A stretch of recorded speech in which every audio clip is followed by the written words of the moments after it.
Hey friends, welcome to Construction Mastery. In this video, we're going to review 9 amazing principles on the importance of cost control. This is just such a fascinating topic. I know you're going to love it. So recently, there's been a great need for an understanding of construction economics and cost control, particularly during the design stage of projects. And the importance of this is largely due to many reasons. And these reasons are what I call principles. So let's take a look at some of these principles. And starting with principle number 1, the increased pace of society in general has resulted in clients being less likely to tolerate delays caused by redesigning buildings when tenders are too high. Principle 2, the client's requirements today are more complex than those of clients in the past. Therefore, a more effective system of control is wishful and required from inception up to completion of the final account, and also after during the cost in use. And when we mention a system of control, we talk about cost control on projects. And the objective of cost control is to manage the delivery of the project within the approved budget. And once control is done correctly, it will facilitate established project cost today, anticipated final cost of the project, and future cash flow. And effective cost control will also help to anticipate ongoing risk to costs, costs in the use of the completed facility, and any potential savings. Principle number 3. There's been a trend towards modern designs and new techniques, materials, and methods of construction. The architects and designers are now able to choose from a far wider range of products, which has produced variety in construction. And one way to notice the crazy variety is to walk around your city. Most buildings are so different. You can also have a look at a picture of your city 50 or even 100 years ago and have a look compared to what they look like now. The buildings 50 and 100 years ago were much similar than the buildings are now. And the traditional methods of estimating are therefore no longer able to cope in these circumstances to achieve value for money and more balanced designs. Principle 4. Several major schemes in the UK and abroad in the construction received adverse publicity on estimated costs like the HS2 and Crossrail, which have both completely exceeded their initial budget. Even after allowing for inflationary factors, the existing estimate procedures have been very wide off the mark. Principle 5. Contractors' profit margins have in real terms been reduced considerably during the past decade, and this has resulted in the greater cost consciousness in an attempt to redress possible losses. What is even worse is that low margins are actually getting even lower. Margin erosion, which is a gradual reduction in gross profits over time, has actually been increasing in the construction industry.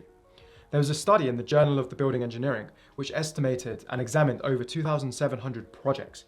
And although gross profit margins were rapidly increasing between 2008 and 2012 from 10% to almost 20%, they began to decline rapidly after 2014 and fell off a cliff 3 years ago. After adjusting for overheads, the study revealed that a massive 44% of all projects suffered losses rather than achieved profit. That's crazy. That means that nearly 1 out of every 2 projects will result in a loss. These numbers are just staggering. And no builder is exempt from this dreaded effect.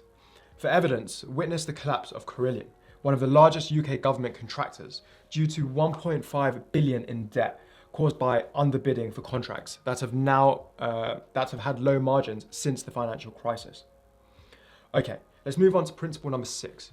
And there's been a move towards the elimination of waste and a greater emphasis on the use of the world's scarce resources. This has made it necessary for improved methods of forecasting and control of costs. Principle number 7. There is a general trend towards greater cost effectiveness and therefore a need to examine construction costs not solely on the context of initial cost, but in terms of whole life costs or total cost appraisal. Let me explain a little bit further by having a look at whole life costs. So whole life costs consider all costs associated with the life of a building, from inception to construction, occupation, operation and disposal. And whole life costs for a building include procurement costs, including land acquisition, design, construction, equipment, etc. Maintenance and refurbishment costs, operational costs, and these include running costs and even one-off costs associated with the project, such as change management. And you've also got disposal costs. So whole life costs are considered a better way of assessing value for money than construction costs, which can result in low short-term costs, but higher ongoing costs through the life of the building. For example, things such as design fees where saving money on fees at the beginning of a project can be outweighed by a very much higher ongoing cost through the construction and occupation. Let's actually have a look at an attempt to demonstrate this by making a rough assessment of the typical costs of an office building over 30 years. And this is quite amazing, and I was quite shocked when I first saw this. So it generated the ratio of 0.1 to 0.15 for design, 1 for construction costs, 5 for maintenance and building operating costs during the lifetime of the building, and 200 for the cost of operating the business during the lifetime of the building. How crazy is that? A ratio of 1 for construction costs and 200 for the cost of operating a building during its lifetime. Just wow. Okay, and now for principle number 8. The world recession and now COVID-19 and Brexit has led to a shortage of funds for capital purposes and construction in general. This has been coupled with high inflation and interest charges, resulting in the costs of construction soaring to high levels. And these high costs have resulted in greater caution, particularly on the part of the clients. The RICS recently reported that construction material costs have increased and reached a 40-year high.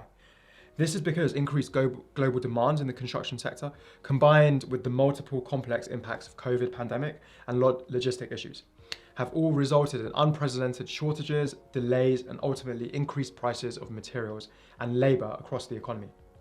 Also in America, on the West Coast in California, they build using timber frames because of the seismic needs, the earthquakes. And the impact of the pandemic on lumber has pushed costs up by 56%. Principle number 9. More than ever before, cost professionals over the world, like quantity surveyors, now have the necessary tools and techniques required to produce estimates with greater accuracy and have the means of control of costs. Therefore, there is a greater expectation of achieving better cost control in construction projects. Expectation being the key word. Amazing. That was the 9 principles on the importance of cost control. And if you guys have any questions, feel free to DM me or email me at hilan@constructionmastery.com. Until next time, stay safe, my friends.